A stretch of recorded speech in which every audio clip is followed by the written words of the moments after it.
I don't know enough to make this claim, but it would be really nice if they were just like, hey guys, we've had so many Avatar The Last Airbenders. Like, yes, that's under our guideline, but at this point, yes, it's technically a IP that we would like to work with, but we're having trouble with it at this point. Like, we're not going to accept any more submissions, and we're going to go back to the people that made those submissions if we ever get the IP, right? Because like we'll get the 10th Appa the Air Bison, right? And at what point are you like, if you accept that one, I would be so pissed if I was 1 through 9.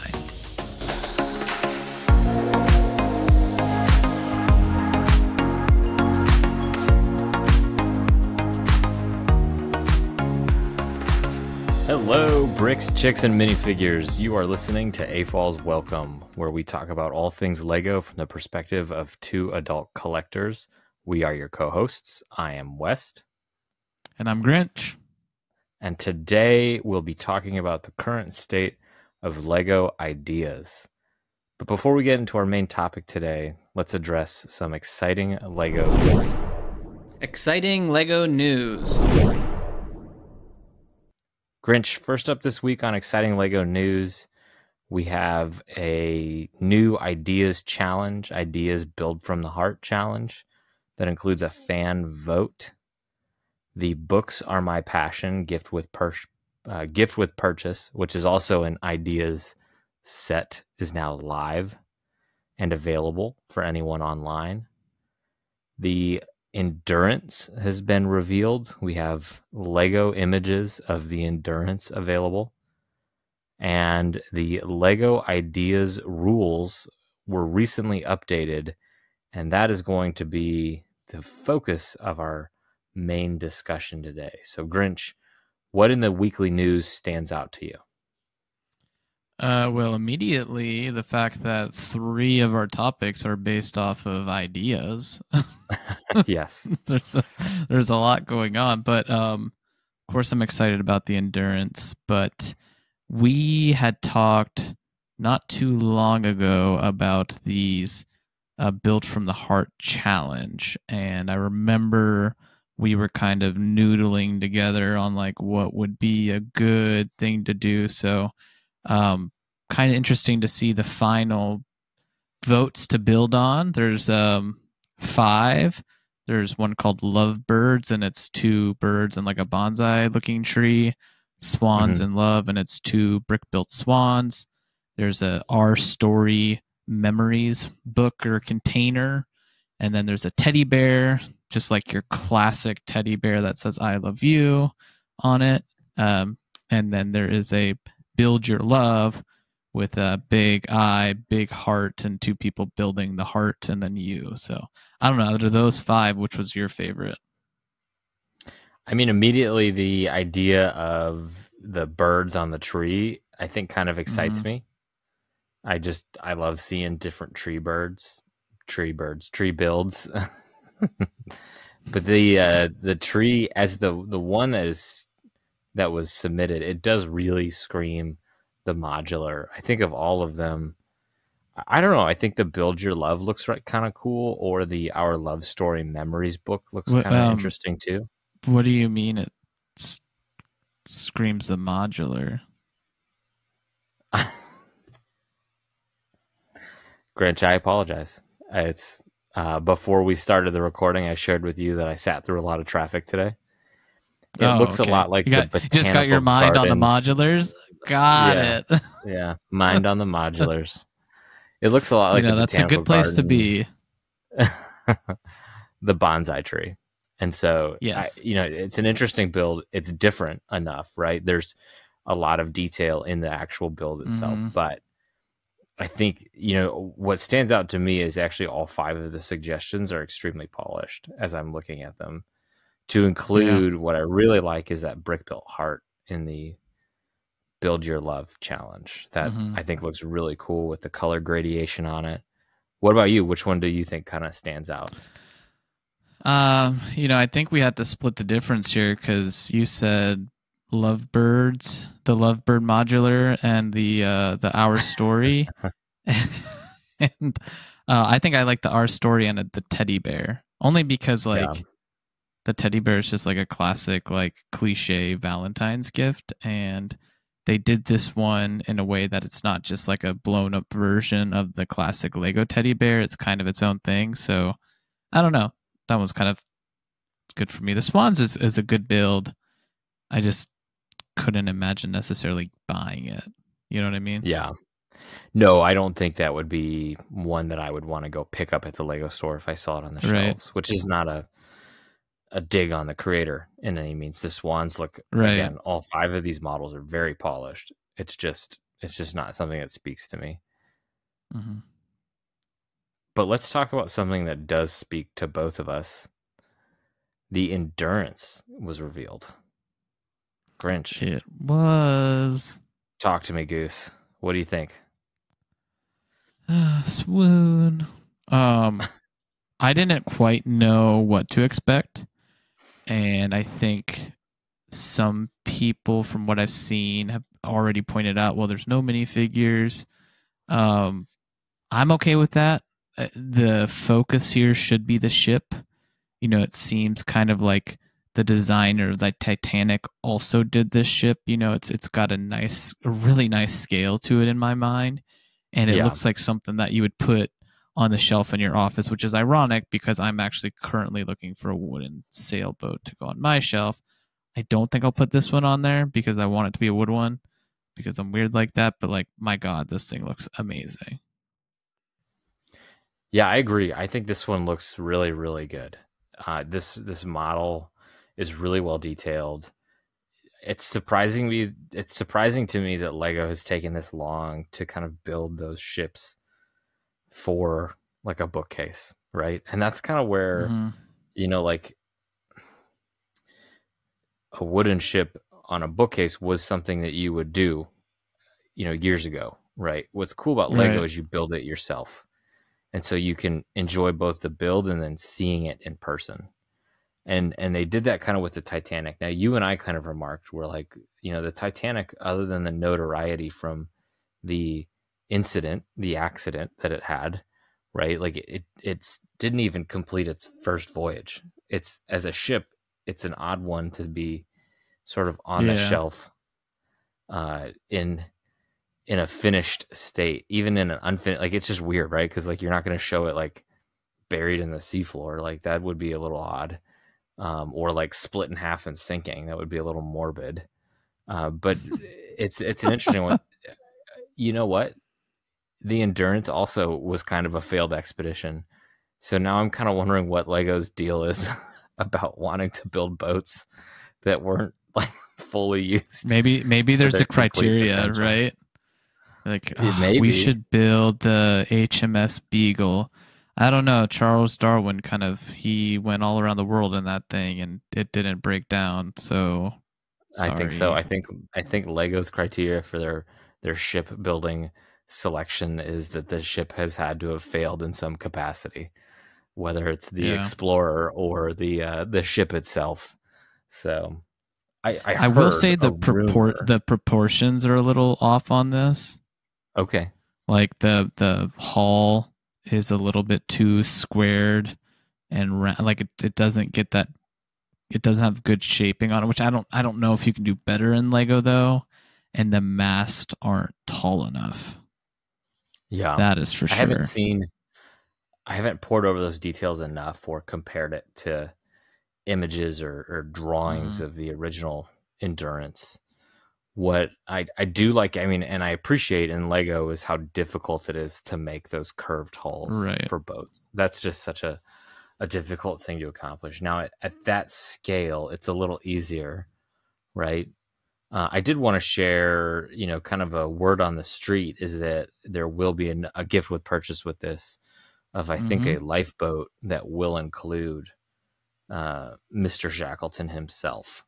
And so I'm curious what your thoughts are with that, because, we have talked through some of the controversy of the gift with purchase scheme here in Lego.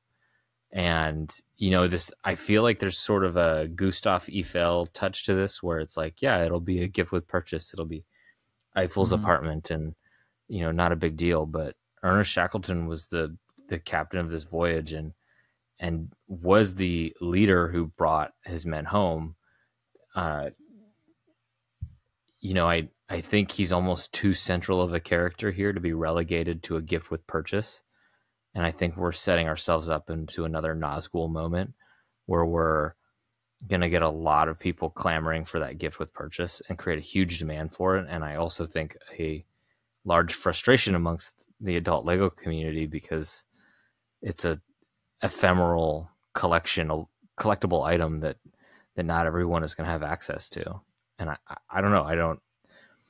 I almost feel like Shackleton should have been almost like in a UCS, like put on the side, included in the main set here. But that's my take. What do you think? I can certainly see the argument. Here's the argument against it. Is it's not a minifigure scale ship. That's not the point. Now, I will say, again, if they're going to introduce the minifigure, you might as well include it in the set, right? Period. Now, counterpoint, right? The UCS Star Destroyer, Imperial Star Destroyer is right. a minifigure scale. The Venator isn't minifigure scale. Right. But that's like if you're going to do a gift with purchase with a minifigure, you might as well include that. Like you're making the minifigure mold. Right. So I think let's not overreact until we see it, because they could go like the Charles Xavier route from the X Mansion and include a figure that can be made from pieces that are already out there. Is that like the happy medium? For me, no, because then there's no exclusivity, right? Then there's nothing special. But yeah, in that case, so I'd rather see the minifigure with the set. Yeah. Yeah, I mean, I don't know. Like, I think here's my double take with it, right? It's going to be my two-sided sword, if you will, or coin. On the one side, if you're going to spend $200 for a set, it would be nice to have a minifigure that was $260. Well, fair enough, right? So specifically for the Endurance, $260. But let's say you're just spending, you're spending a decent chunk of cash for this thing. Like, let's, have something to show for it. Which, other than just the bulk pieces, right? On the other hand, on the other side, right, like this gift with purchase itself is exclusive. And so having an exclusive minifigure in that makes sense too. But I honestly think, this year, I don't know if it's just us being more sensitive to it or talking about it, but I feel like this year I've seen a lot more kind of hot takes on gift with purchases and sort of the pros and cons of it. I think it's just because it's been the year of gift with purchases. It seems like every big set this year has a gift with purchase. Right. To really push day one sales. And I think a lot of people would have just wished that those gift with purchases were standalone sets that were available to buy. Yeah. And here's the deal, right? Like for Lego, why not just in a few months release it as like a companion set? Yeah. I just, food for thought. It would be nice if they did the gift, if they had enough or produced enough gift with purchases where they were to put it. Like, is this, I think I have the solution, and we're not obviously talking about gift with purchases today, but I think the solution to have the best of both worlds, right? Because I like the exclusive gift with purchases. It kind of rewards you for being an up-to-date Lego fan, right? My argument for it in this case is also going to be like, does the average person know who Ernest Shackleton is? Does the average person know what the Endurance ship is? Probably not. And if you do, are you going to be like, oh, I'll wait 2 years before I get this? Or are you going to be like, cool, I'm going to go get this on day one because I know what this is and I'm excited for it, right? The average person who doesn't know who these are, who's going to sit there, the minifigure is probably not going to make the difference for them, right? If you're sitting on this thing for 6 months, a year, you'd be like, it's a cool build. I pulled the trigger, right? But the the diehard fans of this ship are going to get it day one. However, my solution to have the best of these both worlds would be, what if they made enough gift with purchases and then they put them on the the insiders reward network, like they did with the micro scale Ninjago City, where you can get it, if you pre-order the set, or if you get the set in the first, week, or it'll be on there for like a month when the set releases. Like, would that be a good way to do it? Yeah, I really like that idea, because I think it's, still sort of highlighting or relying on adult fans of Lego to buy Lego, right? You accrue the points, you spend the points on the set, right? So you're still sort of keeping the reward base or structure, the integrity of that's still there, right? Because you're not just selling the more exclusive set to anybody. In fact, you're saying, actually, because think about like the gift with purchases, right? Like anybody can come in off the sidewalk and buy the set and get the gift with purchase. So from that perspective, you're not really limiting it to like true fans or insiders, quote unquote. But if you were to do both of those things, I think you find kind of, like you said, a happy medium. I think that the problem is, right, like how many Lego YouTubers are going to open up the Endurance and be like, I don't really know this boat, or like, I just learned who Ernest Shackleton was myself. So like, I get what you're saying, right? Like true fans are going to flock to this thing and pick it up. But I also think there's a lot of people right now in the Lego community who are really motivated by gift with purchases and day one sales. And I think that's kind of the work of LAN. And I don't know how, like, so like, is that our fault? Like, if we didn't react so strongly to these gift with purchases, then they wouldn't do them. I mean, true, but not to game get like is game, overly, bro. Game is game.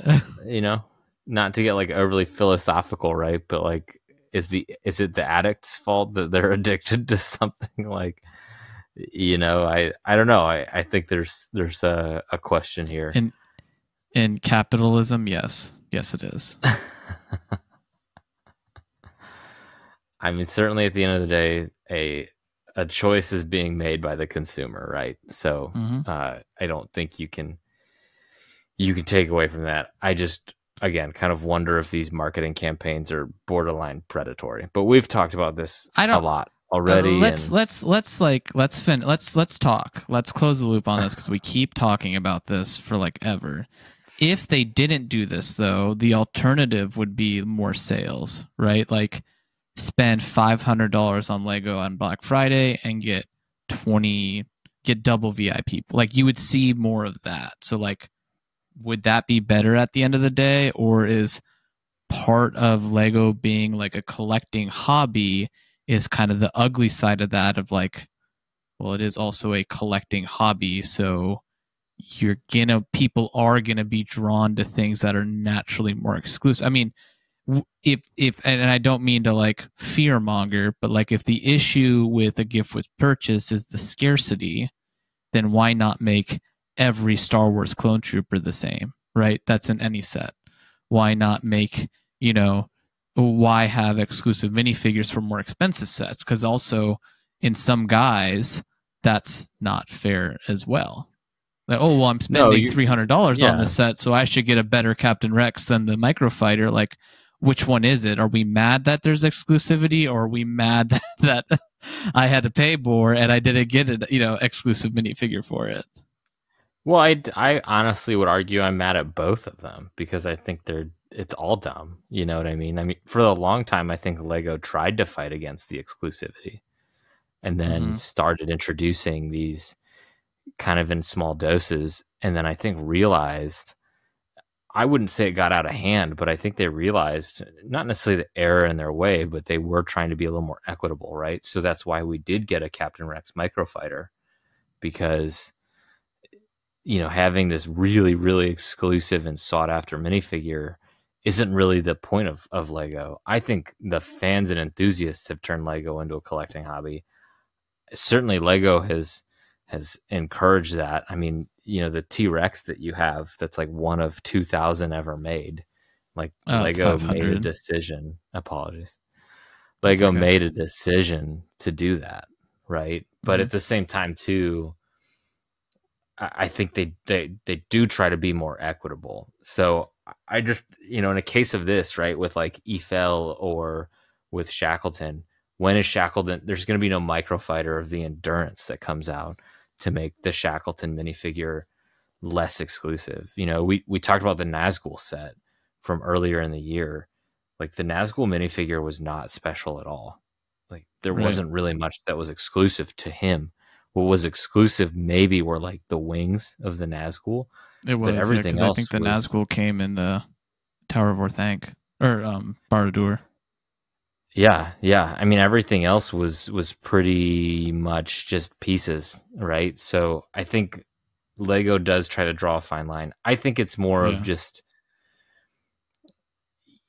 maybe it's my critique is more of with like the influencer media circuit these days and how I think these day one purchases are fueled by influencers who kind of flock to these exclusive sets and show them off, and kind of the vicious Yeah. cycle that is, the paradigm that they've created where it's like everybody has to have something on day one because I'm showing you this day one set. And I Sure. think the real travesty here was the droid carrier that Lego introduced this year for May the 4th that like really arguably should have just been a set on its own. It's But funny though, people didn't really care about that set as much. People were more annoyed about like the Luke's lightsaber, yeah, I and, suppose and that's they were odd. like, and the argument was like, well, they should have just made Luke's lightsaber a set.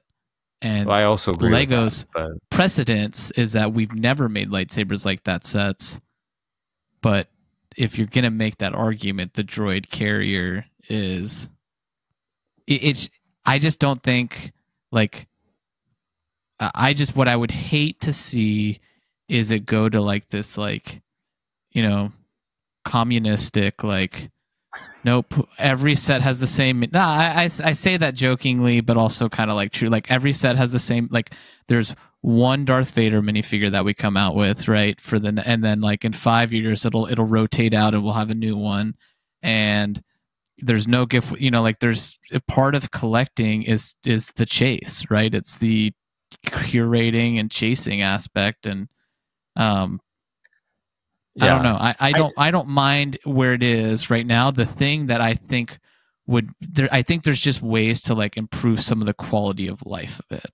So for example, like Lego, if they're gonna advertise it and they're gonna allow you to put the freaking item in the cart and hit purchase and say you're purchasing this and this gift with purchase is coming with it because you're making this purchase right now, they need to guarantee that you get that gift with purchase. I mean, because that's just false advertising at that point, right? To then come back three days later and say, actually, sorry, we're sold out of that. Well, then I wouldn't have bought the set right now because that's what you're trying to do is you're trying to make me buy the set right now. Then I would have waited. well, yeah, and I know the Nazgul situation really Yes. bummed you out.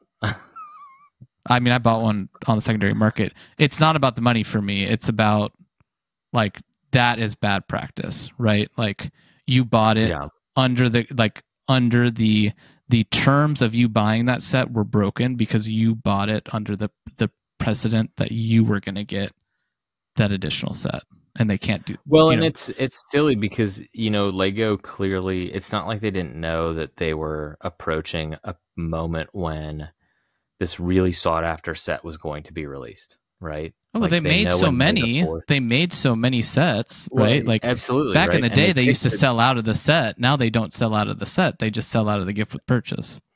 and they picked a day on the calendar to like advertise. Right. So, or not to advertise, but to release the set. So it's just like, Yeah, I mean, I ordered mine at there's midnight. yeah, there's no excuse for them to be like, I guess what I'm getting at is, right, like what occurred for you was an issue with traffic where there was so much traffic on the website that it's not that it crashed, but it basically like didn't register your sales in time within the system for you to get Right. the gift with purchase. And So many if I people were had been buying in those sets. store when I got to the register to buy the set, they would have said, you can't we can't, like, if we're processing this transaction, it's without that set because we don't have any. This is the equivalent of you getting to the register and then putting the gift with purchase on top of the box, you going to pay for it, and then them taking the gift with purchase. You were just eligible for this, but we don't have any more. This is just an empty box. Sorry. Yeah, so I think no, for real though. Like, I think the thing with this, right, that would be nice. And that's why I reported them to my state district attorney. The Better Business Bureau heard from me that day. They did, because that's bullshit. You know, that's fair. I would agree, right? And again, what I was getting at is, like, it's not like they didn't know that this was going to happen, right? Like, that they weren't. It's not like the traffic was a surprise. Like, oh my gosh, I can't believe we had that many people visiting the website. What could have done that? Oh, maybe it's because you're releasing this, you know, extremely sought after Lord of the Rings set, you know. Oh, every release window it crashes. Like, this isn't new. Like, literally, you go on to. It's so funny. I like, sometimes I'll forget it's a release window if there's, like, not a set I need to buy, because, like, Lego Reddit will blow up of, like, noobs being like, why is Lego's website not working? I'm like, oh yeah, it's release day. That, like, nope, that's just their normal. This happens anytime they release an effing set. Like, sorry, I'm spicy tonight. No, you're good. You're good. No, it is frustrating, right? So I like your idea of the happy medium of, like, making it available for Lego Insiders points. Like, I would say here's my take on it, right? Make it widely available for Insiders points purchase. So you're not necessarily producing a number of sets that, like, you would then put them in every single store, but you're sort of ruining the exclusivity of it, in that it's not like they're selling out and it's like, oh, we made another 1,000 of them, and as soon as they're done, they're done, right? Like, make it available to buy and give it a shelf life of 2 to 3 years or whatever, but only for Insiders. I would say 6 months. Like, it doesn't need to be that long either. Like, that's fair. And maybe a year, right, or something. Right, because then it does have additional costs for them, and then they have to, like, just be like, this. We're gonna guarantee this through 3 months, and then when it's out, it's out. But it also like, it also still sucks for you. Like, there's still that exclusivity because you then have to carry an insider balance, right? So, like, it is still making it like a.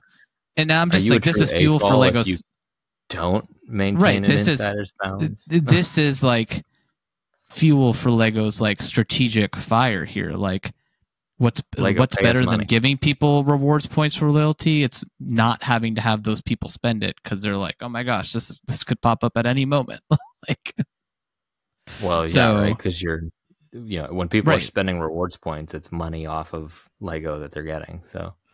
But this way, like, if I don't have the balance, I got to go buy $300 worth of Lego sets to get to that balance, right? Like, Lego still wins at the end of the day, but what it does is make those gift with purchases just a little bit more available in a slightly more fair manner, right? I don't know. There's just some quality of life changes they could make. You know, with the Insiders program, while we're on the topic, maybe you make it so, like, I forget the ratio. I know that it's roughly 5%, right? You get 5% back for your Insiders purchase, and then it's 10% on a double Insiders points. So for $100, if it's a double point, you're getting $10 off, right? So maybe you make it so that you pay $10 to get the equivalent of 5% off, or 5 whatever, so that if you have an Insiders account, you can pay to get Insiders points, but you're paying above the premium of what you would get if you were just buying a set. Sure. Almost, oh man, are we suggesting in-app purchases for Lego? I really hate that idea now. No, we don't need an Insiders currency microtransaction. That's exactly what we're suggesting. We've gone too far down. Lego, scratch that. That was not a good idea. That idea was too good. Don't listen to us. West, I hate to break it to you, Lego doesn't listen to us. But they don't? They could, if all the listeners told 2 friends that like Lego, eventually it would get to somebody at Lego. Just saying. Yeah. Shout out to Brickmaster Amy. Today's topic. Grinch, so let's get on to our main topic tonight. For our main topic, we're talking about the current state of LEGO ideas. And what precipitated this conversation was the recent rule change for LEGO ideas, which now has 3 new caveats. But before we kind of get into the rule change, I wanted to just briefly review for our listeners the history of LEGO ideas. So LEGO Ideas was originally a Japanese market exclusive and a collaboration with the Kuso program, which in Japanese stands for daydream or fantasy. And Ideas started in 2011, or Kuso, and sets originally only needed 1,000 votes of support to meet the threshold for review by the LEGO group. But now, or later in that year, they realized that was too small, and they increased it to the 10,000 threshold that we know of today. And then this program was so popular that they, in 2014, renamed it from Kuso to LEGO Ideas, and that's more or less been the program that we've known since then. Sets that get put into LEGO Ideas meet certain requirements. We've talked about it on the channel before, right? So there's certain IP that LEGO just won't even touch. It has issues with licensing issues, like LEGO just knows they can't get that license. That doesn't meet their corporate standards, right? So something is either too violent or too adult themed for LEGO to consider.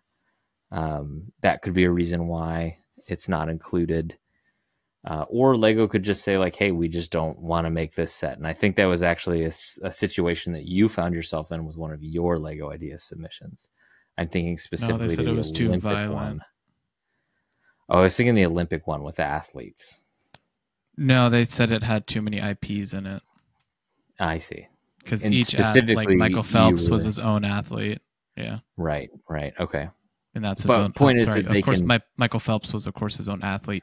He was his own IP, and so was Simone Biles, and so was the Olympics, and so was U.S. Like there was too many IPs. Yeah. So they basically, before it even got to the voting stage, said we're not even going to consider Correct. it. So there's always been some rules when it's come to LEGO Ideas, but recently in September they made some changes to the rules to help kind of clarify certain things. Before we get into those rules, just to review kind of the theme itself, or not to review rather, but just to go over, what we've seen. We've seen 60 sets come from LEGO Ideas in the last 13 years, and we are expecting another 9 sets here in probably the next 18 months to include crazy. the recently revealed botanical gardens, which is getting reviewed, or not reviewed, but pardon me, released here shortly. Yeah, that is crazy, right? Because that is that's a sixth. We're seeing a remarkable increase here in just 18 months. This theme is increasing by a considerable amount. 30% in 2 months, or 2 years, essentially. Yeah. Increase in sets. So, in fact, it's pretty incredible. So, but let's talk about some of the recent rule changes, shall we? So, one of our 3 changes has been that the maximum number of elements for the set has been raised from 3,000 to 5,000. LEGO has also put out a minimum, right? So now you have a 200 element minimum for every submission. And then lastly, they provided a minifigure to element ratio guide available to all builders to help them guesstimate or dial in the number of minifigures per sets. And it says changes are not retroactively applied to currently submitted sets. So Grinch, what are your thoughts on these changes? And I guess let's start with, what are your thoughts on the LEGO Ideas theme as a whole? What has been your relationship as an adult fan of LEGO with LEGO Ideas? Um, you know the saying, like, I have a love-hate relationship. Yeah. I have a love, I don't care relationship with Lego ideas, and I think that's the intention. Like, supposed to be ideas that came from the community, right? Mhm. Um, that people wanted. And so it's like you either super resonate with it and are like, my God, finally, like it took a fan to get this thing created. Like it took us a fan to get Lego Jaws. I've been waiting for this ever since I was born. To I'm not buying Twilight, and that's okay. You know, whereas like as a Marvel collector, there's I collect every set, and so there's sets I'm more excited about. There's sets I'm more excited about because of maybe the minifigure selection, but less about the set, or it's a scene that they haven't captured before, so that's exciting. But like the set itself, like meh. So like it would be a weird one to like exclusively collect. So I think ideas, the beautiful thing about it is it's like kind of whatever you want it to be, as long as it's within the rules. And also it doesn't have to be for everybody. You can have an antique typewriter on shelf next to a Voltron. Oh, well, I guess that's impossible because they were released at different times. But you can have a botanical garden next to a jazz quartet next to a Polaroid camera on the shelf in the same theme. And you just don't Yeah. get that even in icons. You don't get that like diversity and idea, because like icons are still like, I don't know, like a antique typewriter is not iconic to me, right? I guess you kind of get that with icons now. They've really branched that Yeah, I out, was but gonna you say just don't icons has get kind of that. become the Yeah, it's TLG kind of version become of the ideas. the Lego groups ideas. So overall, I'm happy with it. I've got a couple qualms. I mean, we'll get to these rule changes, but I think they need to reduce or find a way to get less finished sets through, either by increasing the vote threshold or something like that. Because we had a relatively light review stage this last go around, and it took us 2 hours to get through them all on a podcast. So, but yeah, I have a love / I don't care relationship with Lego ideas, and I think that's the intention. Yeah. And so, we talked about the increase, right? And so just to clarify, we're seeing a 15% increase here over the last, with these 9 sets coming out, right? So Mm-hmm. like it's a lot of sets in just a short period of time. You have made a few Lego idea sets or submitted a few yourself, have you not? Just one. Well, I've made multiple, but I've only submitted one. And that was the Olympic one. Mm-hmm.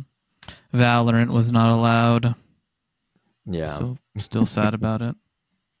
God, It I was a worked really so cool hard on set you put together. that. Was such a good like learning in life of like just try to submit it beforehand, because it'll tell you if you can submit that IP or not, and that way you Well, don't and waste a year designing a set. it's funny because we've talked about this, like how with the submissions versus the final builds, how different they can be. And we Mm-hmm. saw that with like the Winnie the Pooh set, where the submission was, how do I say this politely, not extremely Amateur. polished. Okay. And what we got was very polished, right? And I think with ideas, sometimes you see a lot of polished sets, and we saw that with a lot of the submissions. And it's like, guys, you just kind of have to get the idea across for Lego. They'll take care of the rest. And I think that's kind of both a problem. We've talked about kind of fan expectations, right? How many times are people like, I liked the ideas one better than the actual set? The Orient Express was kind of famous for that. And it's like, guys, but they've reserved the right to make these changes. This has always been the case, right? Like this shouldn't be a surprise. Anyways, I'm digressing. Let's talk more about, the theme in general. I agree with your take on that it's kind of, this interesting catch-all where you do have a wide diversity of Lego sets, and that is very exciting, and I think it's cool because you get a lot for a lot of different fans. But what I do think it does for me personally is there's a lot of misses and there's a lot of hits, right? There's some really awesome sets that have come out in ideas, but there's also ones that I'm just like, I could take it or leave it, and I'm not super motivated to go pick that up. So I think it's exciting to see kind of the wide variety that we get. But like you mentioned with something like icons, right? Like Lego is kind of starting to pick up on that themselves and just do it internally. So I think that's kind of a interesting setup there where we're seeing two different versions of essentially the same thing. It's just one is the ideas are provided by the fan designer, and then the other one, the ideas are sort of provided internally. But let's talk about the rule changes, because that's really what's pushing our conversation today. So like we talked about, the first rule change is that the maximum number of elements is now increased from 3,000 to 5,000. And so again, if we're using about a $10 or 10-cent price per part ratio, it means you're looking at prices that are, around $300. The botanical garden is what, $330, right? Now jumping up to about $500. So a pretty sizable increase in sets. We're talking about the difference between a large modular and like the Lego Rivendell set, for example, in terms of price changes there. So what's your take on that, Grinch? Yeah, there's always the rule's always been 3,000, right? And there's also kind of a sub caveat in the rules that say like, or if it looks too big, it might not necessarily be an element count. It might be just that's too big. So it'd be curious to see, like, I'd like to see a set that they decline because it looks too big with this 5,000 piece threshold. If somebody took like all 1x5 plates and they had 5,000 of them, right? Like that is also just a massively large Lego set. Like you could remake the current Eiffel Tower that's on the shelf with 10,000 pieces in 5,000 pieces in a little bit more like pedestrian building techniques, right? Like you can make it brick built and probably get that. So there is that kind of sub caveat. So that's not changing. They're just changing that part from 3 to 5. So I really don't mind it. My concern with it is more of the output that we'll get. Maybe it will help reduce the number of submissions because it'll kind of slow it down because people will be able to build bigger, right? But it also worries me because it might make somebody feel like this has to be bigger. It has to be better, right? Like, oh, Lego's coming out with more larger sets. They just changed this rule. I need to make a larger set, right? Like my worry is the kind of fun scale of the Winter Village is going to turn to something as more of like serious scale of like the modulars, right? In people's minds, right? Like when they look at it, you're not going to get the 600 piece Polaroid camera. You're going to get a blown up piece Polaroid. Right. Yeah. I mean, like I'm being facetious, but like, you'll get a bigger version of that because like, well, bigger is better. Right. And, we know from the Hulkbuster that that's not true. So those are, I don't mind it at the end of the day. Express. Like right. Exactly though. Like bigger isn't always, in fact, I've found myself enjoying the smaller sets a little bit more recently and then kind of just the simpler sets a little bit more after building that Captain America shield. Like, literally I was on like step 19, but I was on page like 46 and I was like, because everything was like a time 17 or 34, right? So like repetition. So I don't mind it. I think they're ultimately doing it to like free people up so that like, they don't want you to be limited. But I think it also kind of, you're trying to get rid of a bias, but you're also creating another bias by like allowing people to go bigger, right? Something that's always been cool about Lego is like when you see something in Lego, but then you see something in Lego and it's even bigger, you're inherently like, oh, that's sweet.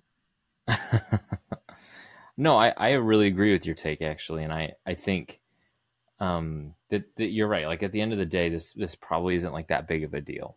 But my concern too is, we talked about this when we reviewed the Lego Ideas sets this last episode. I don't remember how many episodes that was ago, but for the listeners, you can go back and we reviewed all of the current sets that were under submission or in submission to Lego for final review stage, right?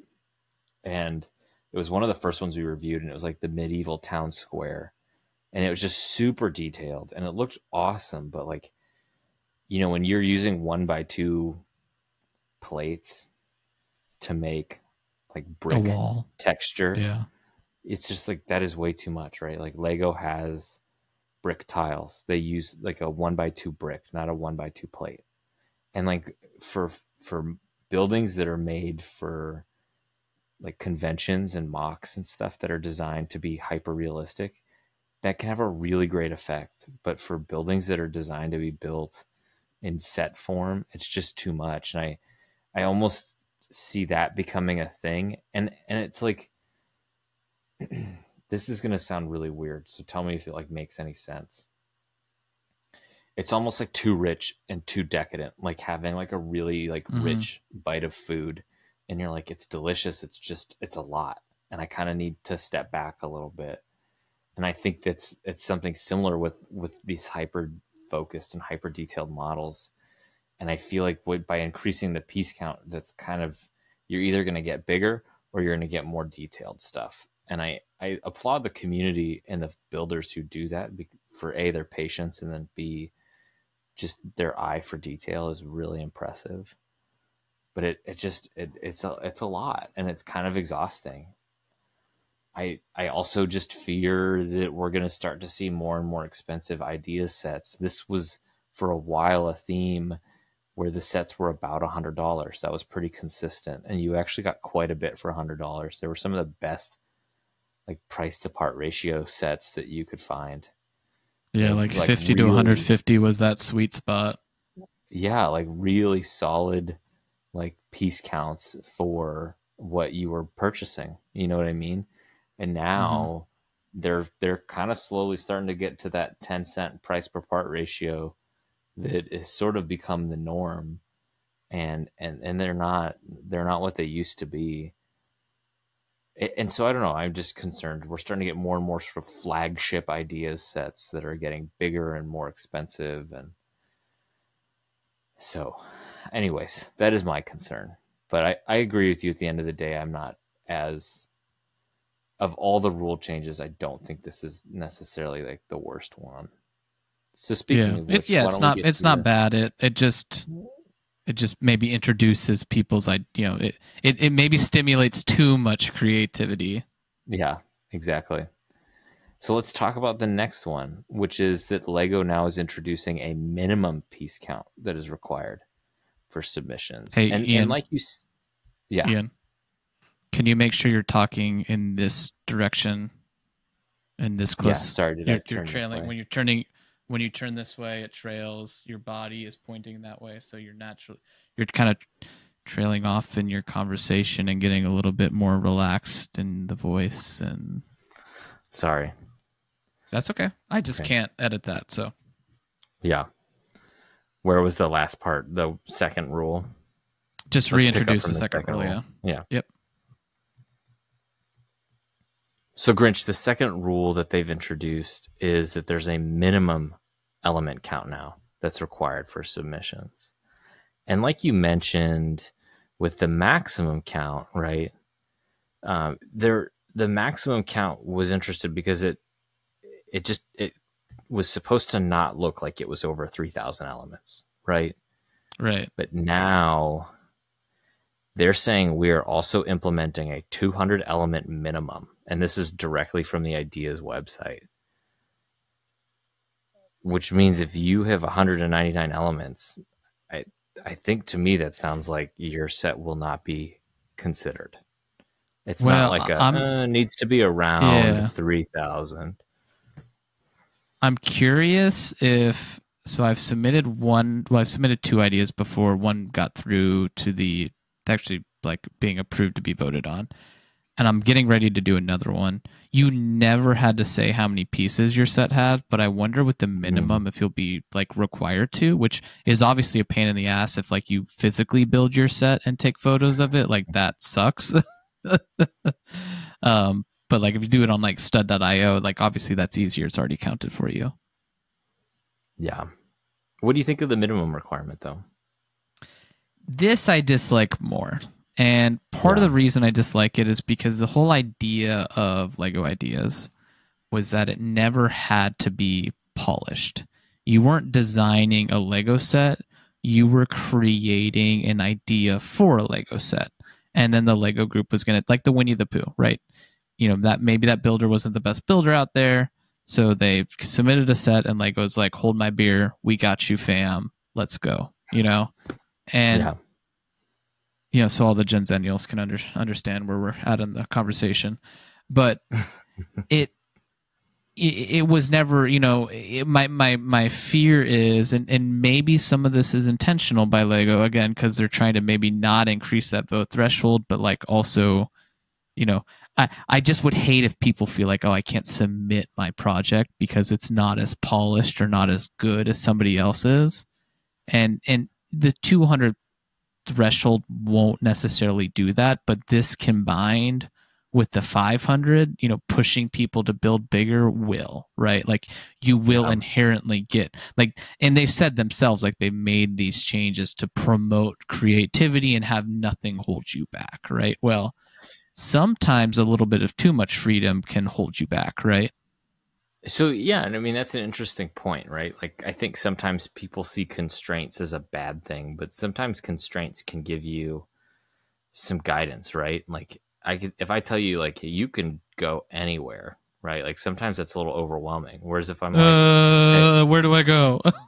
stick to somewhere northbound, and you're like, okay, like I can figure that out. Like, you know, so I do think some constraint and direction can be really healthy, but something like this 200 piece minimum does seem like an easy way to weed sets out. And I don't think anyone was Right. submitting a 2x4 brick with a 2x2 brick on top of it and going, it's a Speed Champions, right? Like, look at it. It's clearly an I've Audi seen R8. some like I've seen some 40 piece cars before.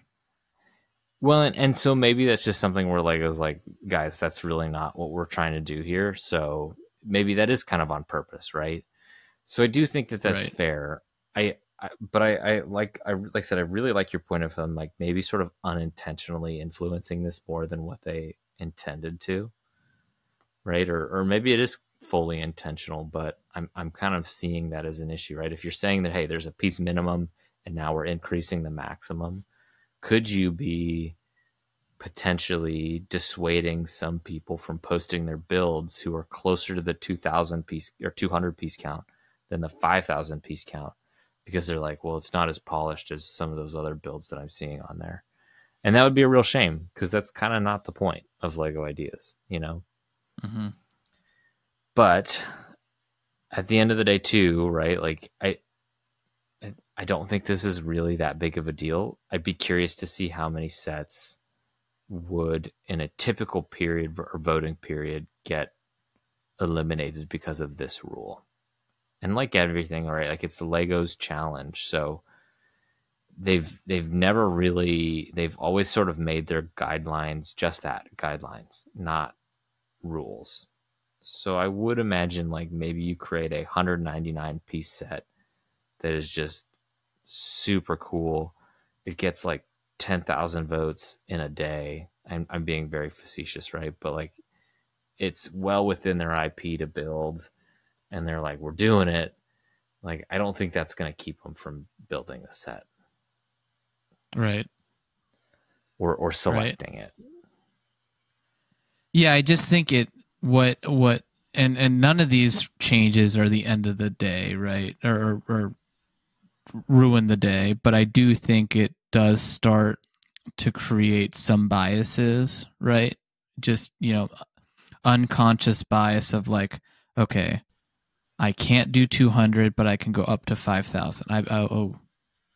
I guess I'll target 2,000 pieces, right? And we've seen it with Lego, right? We've seen it with Lego. Their sets are it. it's really just a sign of like that very first episode we did of like, is Lego getting more expensive? And ultimately, like, no, the price per part is relatively stable. It's just that they're coming out with more sets, larger sets, more frequently. And like, this is just more signaling to that. They've also do these smaller gift with purchase challenges, right? And I think typically it's like those have to have, they have a maximum of like 200 pieces or 300 pieces or 500 pieces typically, right? So is it like reserving smaller idea sets for something like that going forward, right? Right. No, I think that's exactly it. And I agree that it could be sort of tipping the scales a little bit. So let's talk about our last rule. Our last rule for Lego Ideas, or the last sort of rule change, is, and I think this one, not to spoil it, is kind of our most controversial rule here, is that they've provided a minifigure to element ratio guide. It goes from 200 pieces, where they suggest a minimum or suggested minifigure count is 3, all the way up to 5,000, where they're suggesting 14 minifigures. So, Grinch, what's your take on this one? I hate it. I mean, look, at the end of the day, it's not the end of the world. But like, I'm making this farm right now. I worked on it this weekend. I'm probably a little bit farther than I thought I was to being done, but I'm getting very close. I'm getting ready to submit it. And like, it's just a nice winter barn scene, essentially. And like, if I were to follow this guide, I would need 8 minifigures in it. And I'm just like, I can't even, I'm like right now I got the farmer and his wife and a kid. Like, you know, and again, it's a loose guide, but they do all of these things to like not hamper the creativity, right? And we talked about how like, well, sometimes some rules are actually good with creating, you know, creativity, right? But in this case, I think this rule it does not generate creativity. It kind of starts to put things a little bit into a box. I think it creates a really bad bias towards like, oh, well, I wasn't even going to put minifigures in the set, like, or I just needed one, you know, like I was building Eiffel's apartment and like all I needed was Eiffel himself. But right now do I go, oh, I guess I should put some randos on the streets with some baguettes in front, you know, and whatever. So that's what I don't like about it is I also, as I've kind of grown as a collector, and this is like my own personal story, I know this is my own opinion, as I've grown as a collector, when I kind of got out of my dark ages, like the minifigures really drew me back. Like that's how I got into Marvel. And I guess maybe the Lego Marvel, I got burned too many times with crap builds that like now I really appreciate a good build. Like I got Ninjago City because of the build, not because of the minifigures, not because it was Ninjago, nothing to do with the IP. I just really appreciated it as a Lego set. And I just hate to see like the focus being so much on the minifigures, because like some sets don't need them. But I think somebody who's newer to the community might read this rule and be like, okay, oh, so they're suggesting a minifigure and it's never 0. There's never a suggestion of 0 minifigures. And I think it's as simple as just like how they tee up this rule. Like, just imagine if they just said, okay, so from 200 to 400, instead of saying the suggestion is 3, and then from 400 to 600, the suggestion is 4, what if they put from 200 to 400, the suggestion is 0 to 3? If they put 400 to 600, the suggestion is 0 to 4. That, in my mind, kind of gives you a maximum of like, hey guys, we don't want minifigure packs here. Like, use as many minifigures as you need. Right. Like, and they literally say that in the rule. So like, this is not a minifigure builder, but like, also you don't need minifigures. Like, why are they trying to imply that you do need the minifigures? So again, it's not the end of the world. Like, I'm not trying to say like, oh my gosh, Lego Ideas is dead. This is not clickbait. It's just kind of like I It's think not. Lego's That's so not what our take strong with. was.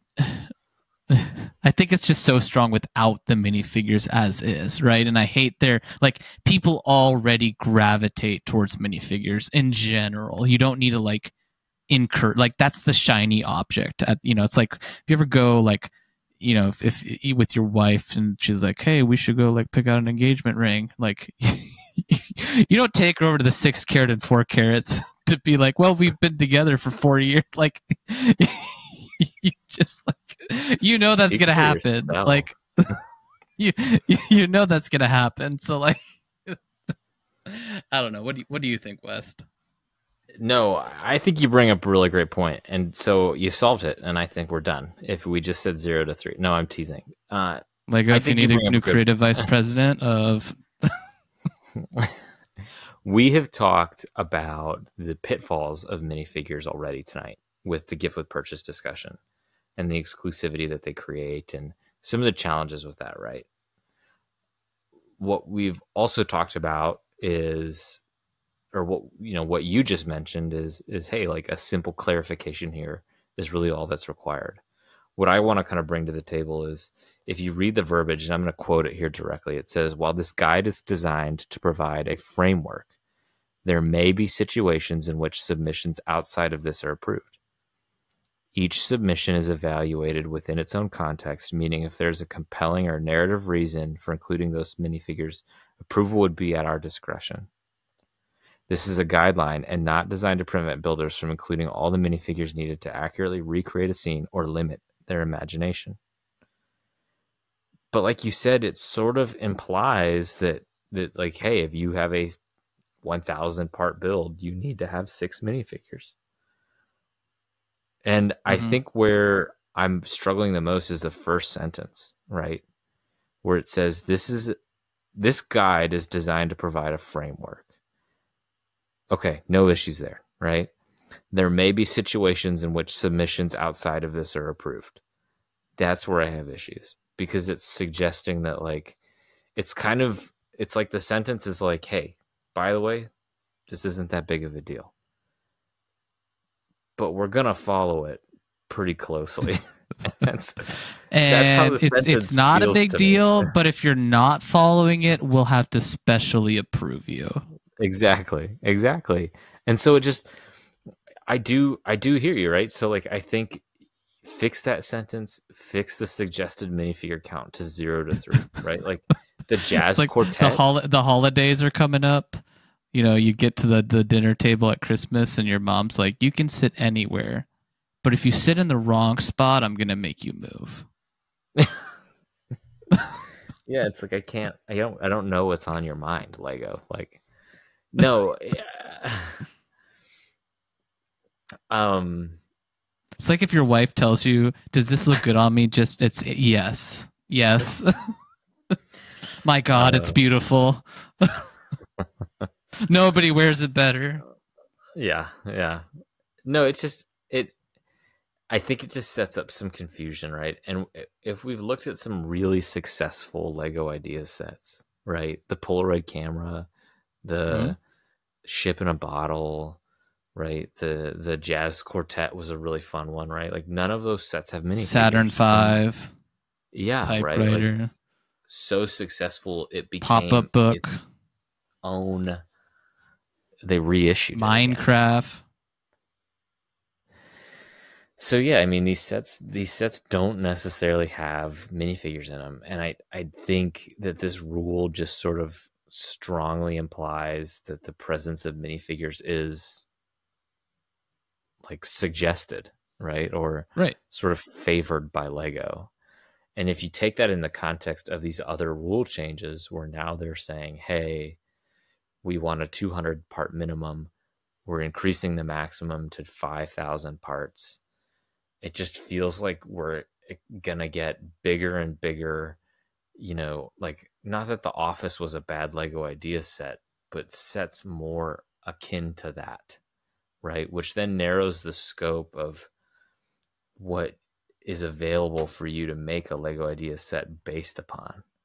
And most of the big sets for Lego Ideas, right? The ones with minifigures, it feels like, and I don't have the full list in front of me, right? But we do get a lot of sets based off of movies, based off of popular culture. Twilight, The Office, Friends. We got Seinfeld, Big Seinfeld, Bang was that an Theory. idea set? Yep. So yeah, Seinfeld, right? We had Office. Hocus Pocus. Jaws. So yeah, we're getting like a lot of these are based off of popular culture, and so Which, I think by the what way, we're the gonna- suggested minifigure count for Jaws would be 8. It came with 3. Yeah, right. So like, and again, I think being adults, like I think you and I realize like what Lego's trying to say, but it's like, dudes, you put out these rules, like, Right. and if I'm going to be putting out a set, I want it to be built, and so it would behoove me to look at these rules and do my best to follow them in order to increase the chances of my set meeting the criteria in order to get approved. Because I'm not just throwing stuff on Lego Ideas to not get votes, right? To not become a set. And so again, right, like you're unintentionally shaping the Lego Ideas world with these rule changes without maybe and I think additional clarification. the simplest thing to do is just put a 0 in front of all of these. Because, like, we just got the Tuxedo Cat not too long ago. Like, what if the person that designed that was like, well, I got to put a minifigure in here? Like, well, I got me, my grandma, my mom, my dad, my brother, my sister, and my other brother. Like, what do you do? And I know it doesn't say you have to include minifigures, but it doesn't say you can't exclude them. Yeah, I don't know. It's like as we're exploring this Lego Ideas theme and it continues to mature, I think adding more guidelines and rules to this thing is almost, Grinch, you work in a company that's been around for a while. I work in a company that's been around for a while. Have you ever run into something where somebody's like, well, you can't do that. That's like not against the company policy. And you're like, yeah, but like we invented the company policy. And sometimes, you know what, to be honest, on the other side, it makes sense. Right. And I'm sure somebody at Lego's like, no, this totally makes sense. But I think there's some pitfalls here. So or maybe it's just like it's their internal guidelines for their sets. And inherently it's like, well, you don't have to use minifigures, right? Like maybe they interpret it a certain way because they've worked through that culture, right?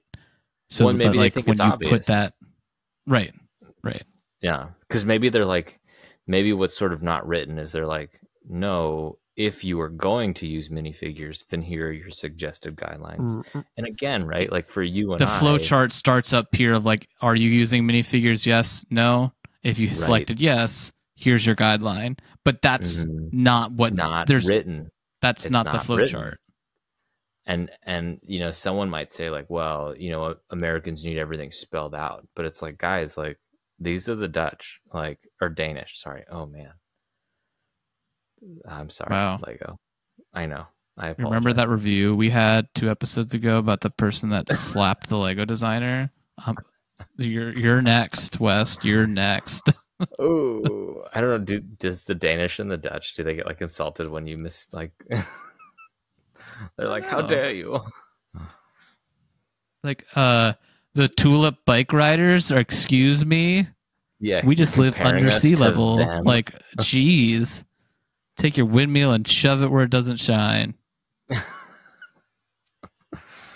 Oh man. Anyways, God, that would hurt. Well, those are the rule changes. Before we kind of wrap up our discussion, let's kind of broaden this out a little bit. What Mm-hmm. else do you think needs to change with Lego Ideas, or do there need to be any more changes made? For example, do they need to increase the voter threshold? Maybe Mm-hmm. make their guidelines for submittable IP a little more obvious or clear to begin with. Could they expand set selection for the review phases, or maybe have other avenues for entrance, right? We talked about it with some examples of that are the competitions for like the gift with purchases, or, with like the Viking Village set, how it was a previously submitted set, and then they picked previously submitted ones and then said, hey, of these 4 sets that were previously submitted, which one do you want to be made, right? Like, so what do you Mm-hmm. think? Are there any other things that Lego should be considering? I think they need to change the vote threshold, to be honest. Yeah. Like, I think that if the goal of some of these, if the goal of these rules were to expand creativity, like they said, I think it's a little bit of a miss. Again, this is not intended to be clickbait. This is just intended to be like a conversation. Hopefully it's not perceived that way. Like, this is our honest opinions on these sort of things. But at the end of the day, I still love Lego Ideas. I'm still going to submit projects. I just think Lego put out a statement saying, like, this is our intention and here's what we're doing to change it. And I'm saying you probably aren't going to get that out of this. um, I think, yeah, they need, I mean, it's crazy to me that like they have not touched the voter threshold since 2011. Like, Lego's popularity has, I mean, it skyrocketed back when the Lego movie came out, and then it plateaued a little bit and then re-skyrocket. I mean, there was 2 giant growth phases of Lego, right? And we're still in that kind of second modern growth phase. So, I think I think the I think pandemic that really brought really out a just needs lot to of, change. Mm-hmm. you know, Yeah, that brought was back a growth phase lot of number 2. people. Yeah. Yeah, I saw an interesting chart the other day of like Lego's sales, like net sales over time. It was just kind of interesting to look at. It was just kind of like very gradual, like increase, and then like bit of a spike after like 2014-ish, and then kind of a slower gradual, like always getting larger, and then it kind of petered off in like 2018, and then just boom again in 2020. I Yeah, agree so I with the think voter that threshold. I think it would be really nice. I don't know enough to make this claim, but it would be really nice if they were just like, hey guys, we've had so many Avatar The Last Airbenders. Like, yes, that's under our guideline, but at this point, yes, it's technically a IP that we would like to work with, but we're having trouble with it at this point. Like, we're not going to accept any more submissions, and we're going to go back to the people that made those submissions if we ever get the IP, right? Because like we'll get the 10th Appa, the air bison, right? And at what point are you like, if you accept that one, I would be so pissed if I was 1 through 9. Like, Yeah. just It's happen almost to like luck each out. one of them should get like a piece of the set, like the pie almost, especially if they've already passed the 10,000 vote threshold Or and we're like under make an event of consideration. it. Be like, hey, you 5 people had all created an Appa that got to 10,000. We're having an Appa challenge exclusively with you, and we want people to vote on it because we finally got approval to do it. Yeah. Or, so how about this, right? Like I mean, I think this is basically what you're suggesting, but you just take the fan submissions and you Mm-hmm. go, here's the 10 Appas that passed. Yeah, Vote on which one you like the best, like the which the one of only these. challenge with that is like so many new pieces have come out since like just Yeah. 2016, right? Or just Well, even sometimes, 2019. and we talked about this when we talked about the ideas review stage that we just, the episode we did a few weeks ago. Sometimes a builder can resubmit a model. They have to change it, Mm-hmm. but they can resubmit the same model. So I'm Right. curious how many of the Appas are just resubmissions that have been updated. So it's I like know The maybe there's Office like, was like a lot of resubmitting. like one dude just keeps submitting it. He changes a few pieces and submits it again. Yeah. Um, No, I think that's a good point. So I think one of the things too, I think the voter threshold increasing is important. I almost wonder too if you could include like an acceleration factor, right? So if votes are like speed, if you will, like let's say you get to 10,000 votes in a week, like that Mm-hmm. automatically is going to get in, but the threshold is 15,000 votes or something like that. Again, I'm making that up, right? So don't be like, oh man, 10,000 votes in a week for an idea set? That's so impossible. Like, okay, this is just for the sake of discussion, right? So maybe it's something like 10,000 votes in a month, right? Like that Well, automatically hits the currently the way it threshold. is like if you're like you have so long to get like 100, I think it is, and then when you get Mm-hmm. 100, you get like extended for a year. Like, and then like when you get to 5,000, you get another 6 months, or I don't know the exact amounts, but like that's how it works today. Like there's that like very minimum to like get more time to get voted on. Right, right. So I just wonder if there's like a factor or a way to say like, hey, if you were to hit the threshold faster or a threshold very fast, then it'll still get submitted or considered. Mm-hmm. Or it could sit on there for a year and get 15,000 votes over that year, and now it also gets considered as The maybe just a only way to help. Yeah, the only devil's advocate that I have is like there was that and I'm using this as an example, is like I don't remember the Mhm. name of it, but there's like some random building in like it was like South America, I want to say, that burnt down, and somebody submitted in ideas, and like within a week it made it to the threshold, and I'm like, there's no way anybody knew what the set was until yesterday. Yeah, that was like a Brazilian building, wasn't it? Yeah. And like and I use that as an example because like every once in a while you see these like pop culture phenomenon occur, right? I Mm-hmm. mean like Taylor Swift the Eras tour had like four sets within like a 2 month period all reached the 10,000 votes. But like that was like a tour in time, you know what I mean? Like So it does it almost encourages or could encourage sets that are more viral to be right. submissions. Yeah. No, that's fair. And maybe too, if our point is trying to limit stuff like that, then maybe upping the threshold is really just what you need to do Mm-hmm. and not To make sure you can allow for, overcome that initial surge and like have people be like, yeah, what is you Baby want a set Shark with again? staying power. Yeah, Right. exactly. You don't want something that's going to die off in a few months because it's no longer possible or, you know, popular. The one thing that I think works really well that you've seen is like you submit the set and they tell you right away, like, does this work or not? But it is still like an email, right? It's not like you get an answer right away and they're like, meh, like, nope. No, They it's like a 3 day process. It At almost would least be like it's like a nicer almost a week long process at times. if there was like some sort of intelligence in the website to just be like, nope, like it's not gonna like instantaneously being like, mm-mm. Too violent, Yeah. too much blood. This is based off of The Godfather. We're not doing that. Well, they do like when you um, submit it. If you're submitting an IP, you have to say what the IP is, and it'll be like you can't submit this under that IP. that's fair. Okay. Yeah. Yeah. I So mean, that I'm, kind I'm of almost exists. thinking of like a turnitin.com, but like for Lego, of like a, Yeah. So West, I will say, God, don't turn it in.com. My God, right? What a God, great dude, reference. like, You're no. welcome. Um.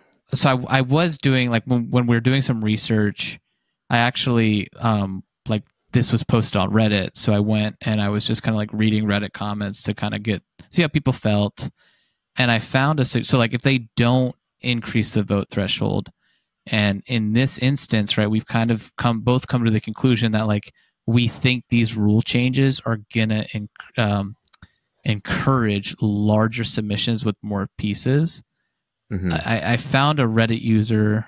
Their name is MimiVRC, and they suggested a tiered approach. And what they said was those under 1,000 piece and those over, so neither has to compete with one The another, other. and we always get a bigger and smaller set at the same time.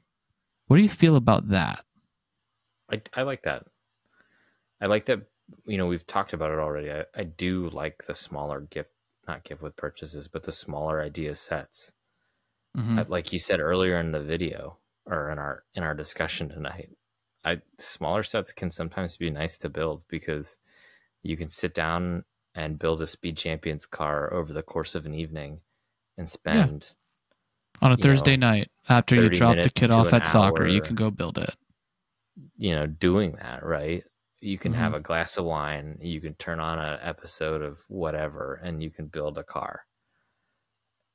You can't do that with a modular building. That's a whole weekend project or a whole afternoon project if you're really trying to push through that. So I like And the yes, idea of, technically you can pause. I'm sure somebody's thinking that right now. Well, you just pause and put it away and start it up again. But there is something methodical about like coming to completion with the set, right? yes, and there's those are big sets, right? So like you have a base plate full of stuff, you have a bunch of spare parts, you have a giant box that you're having to move around. Like unless you have a room that you can shut yourself in where you can just build Lego and nothing else, which would be nice. Your Lego room. You know, I usually build mine at like the dinner table, so I'm having to put away the set. So something smaller, I guess the point is getting to is that I think that is nice, having a smaller set and a bigger set. What do you think? So yeah, I really like this suggestion. I kind of, as I was saying, just because like some of the big hits here in Lego ideas have been these like the ship in the bottle, right? I think it's honestly it's more challenging to say like I want you to build something and keep it under 1,000 pieces than it is to just say like go ham, do whatever you need to do. Like there's an art to it, and I'd hate to see that kind of go away just because everybody's like bigger equals better. Let's go, like so. I like it, and then I also think it kind of it gets rid of some of these biases that we were talking about, right? Like, when you're going into Lego ideas, you're like, I've got to get other people on board with this project.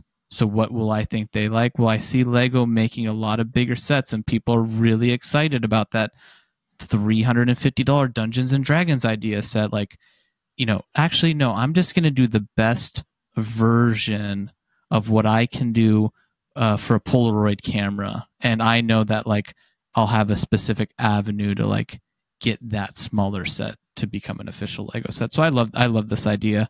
And maybe it's something Lego already kind of does internally and they just don't publish it, right? There is always that possibility. Yeah.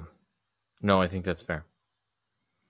So Grinch, final thoughts on Lego ideas. I think we owe this theme of full review episode at some point, like a full-on theme review.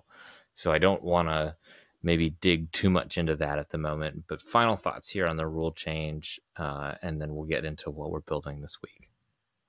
Look, I love Lego ideas. As the kids say, shit slaps. I mean, there's some real good sets here. There's also some sets that you just don't care about, and that's the point. Like it's supposed to be ideas from the community, and at the end of the day, I really just enjoy, some of the like I would have never thought about a Lego ship in the bottle, just never, would have never crossed my mind, and it's now one of my favorite sets. So yeah, I think it's also a good avenue to get some random IPs that like Lego necessarily would be a little bit worried to touch, like Jaws, for example. Like, traditionally Lego won't go after these IPs that that maybe don't have a strong, current support behind them in like the cultural zeitgeist, right? Like Jaws isn't really relevant right now. It kind of pops up every once in a while throughout the summer, but like it's not a relevant IP per se. So like knowing that you've got Jaws the Revenge, Jaws 4, where the shark follows them from Amity Island all the way down to the Bahamas and hunts them down, and the mom knows. She's like, it's here for me. Amazing television, amazing cinema. No, rewatch the first one and I did. there is some echoes to the pandemic that are very it's interesting. It's Yeah. interesting. But you see what I'm saying? This is an avenue that Lego can kind of like feel a little bit safer leaning behind and being like, hey guys, we want to, because we talked kind of about that like corporate parallel, right? Like working in corporate, like there's always that sense of like, well, what if we swing and we miss? Like at least this way you've got some data behind it to be like, nope, 10,000 people supported this in 2 months. And it's Like not a full people theme, so want you're not this. making Right. 10 sets. You're making And just you don't one. need 10 Jaws sets, right? No. Like the Jaws set's perfect for that in that regard.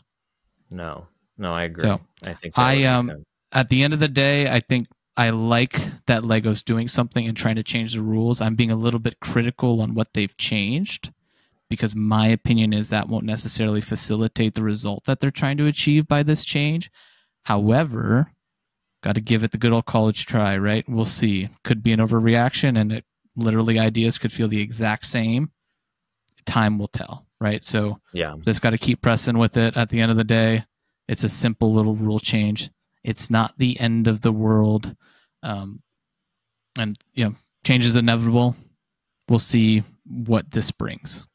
Well, and with the number of sets we're still expecting over the next 18 months, we're not really going to see the results of these rule changes for another 2 to 3 years, to be honest. And one thing we didn't mention is it's not retroactively applied. So it only applies to sets that are being submitted now and going forward. If an idea set is already in the system and has already been put in the system, that will serve out its life. So to your point, we just did the second review stage. There'll be a third, and then like we'll probably start feeling these effects of like in the review stages in a year, right? And then 3 years down the line, it'll fully be like this is when we're going to start to like see the implications. Yeah, absolutely. What are we building? So now let's move on to what are we building this week? Grinch, what are we building this week? What are you building this week? Well, how you doing? No, honey. It's what are we building this week? What are we doing together? No,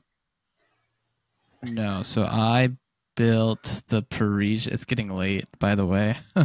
I built the Parisian restaurant, and that's always a great one. I have one more modular to go, the brick bank. My wife is making the Market Street right now. And then that was all the Lego I built. We recorded this a little bit earlier than we normally do, so I didn't get like those extra days in to get the good building done. But I did also get a theoretical model, like a test model done of my new doors for my cases. So like a protocol door. So I'm like getting ready to actually start making some doors for my cases. So like that's super exciting. Do you mean prototype? Yeah, what did I say? Protocol? A protocol. Remember how I said it was getting late? Well, we can press too, because why use big word when little word do better? We've recorded this episode and our last one pretty close together for some travels and stuff like that in our schedules. So I also have not had a chance to really sit down and build. I don't think I got to report on finishing the Sith Infiltrator though from a few weeks ago, which I built over our fall break. And it was a really fun build. I think it was a little expensive for the size of it and what I ultimately held in my hands. But I really liked it. It slopes really nicely. The sculpting on it looks really sharp. There's a really fun play feature with the little recon droids that come out of the bottom of it. And so I've never seen it quite this built up this way, but it uses one of the Technic rubber stoppers, the two Technic pin wide rubber pieces that are used kind of as like buffers sometimes. And it uses that to really great effect, but it uses it in a way that I haven't seen Lego used those before. So it's really interesting. And it creates a really, it's not sensitive, but the movement required to drop the hatch is really, really small. And so that was kind of neat to see in practice. So it's really subtle. And then the mechanism for the, it has spring loaded launchers. Those are fine or whatever. But it's cool to get another Darth Maul minifigure. I haven't had one in years. And it's great to get an updated Qui-Gon minifigure because, oh my gosh, I think the last Qui-Gon minifigure I had was one of the original ones from 1999.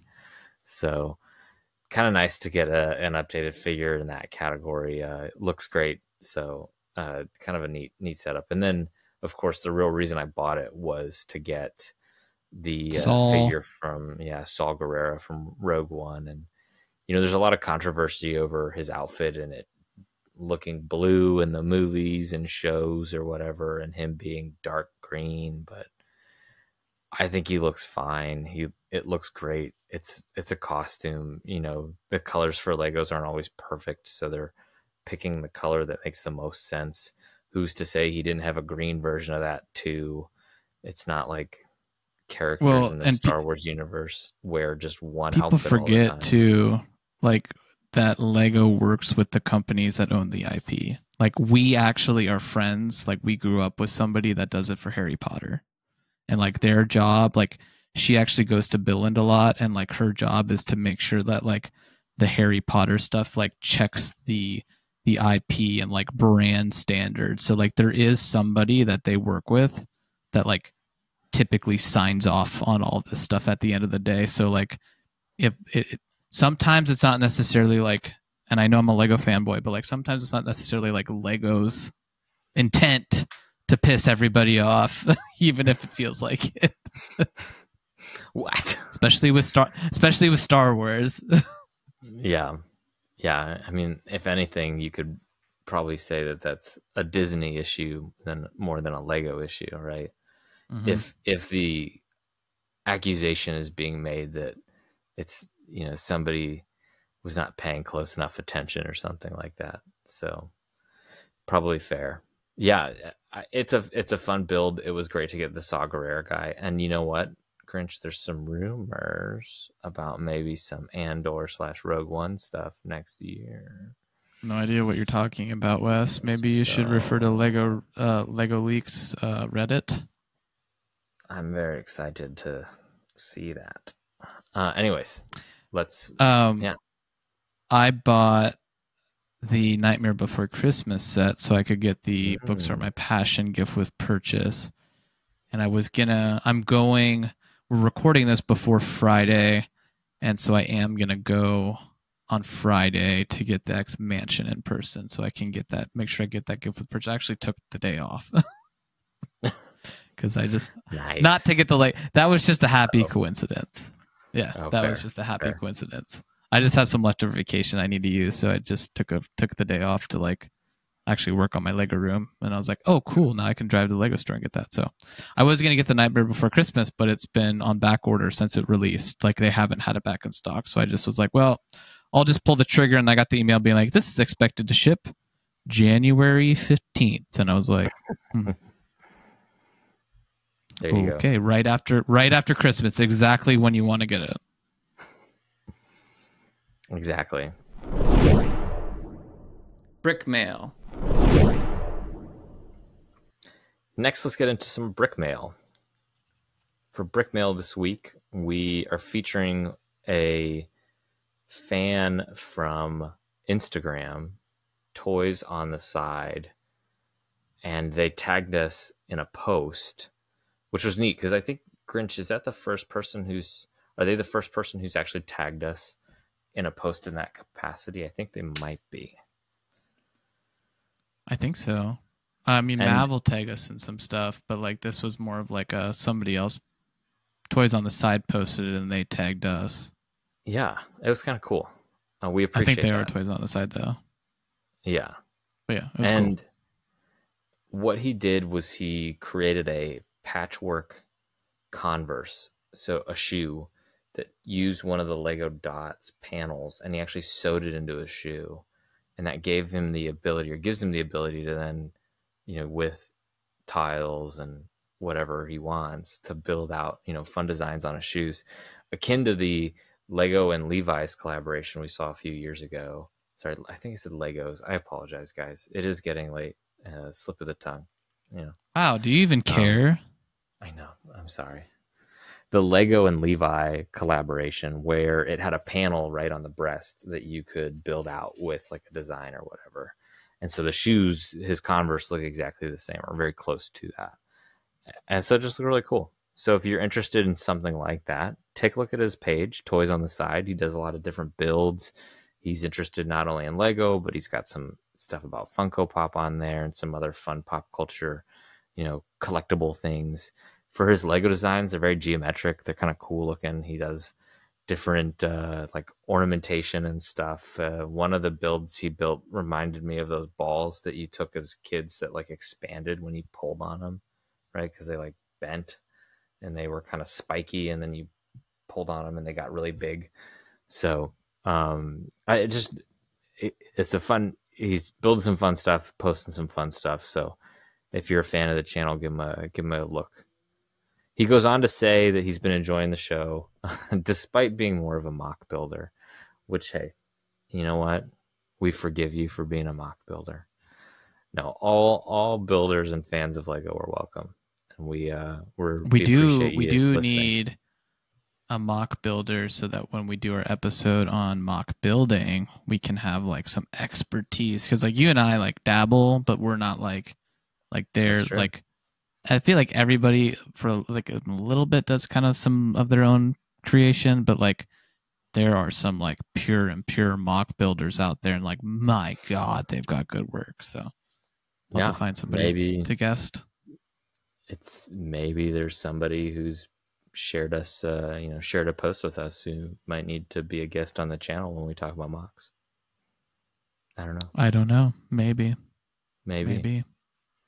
there is. Grinch, any final thoughts for our listeners? Go forth and build. Well, that is a wrap of another episode of AFOLs Welcome. If you enjoyed the podcast, please subscribe and leave us a review on Spotify, Apple Podcasts, YouTube, or wherever you are listening to the show. If you would like to write the podcast, please email us at afolswelcome@gmail.com or follow us on Instagram at AFOLs Welcome. Thank you for listening, and we will catch you on the next one.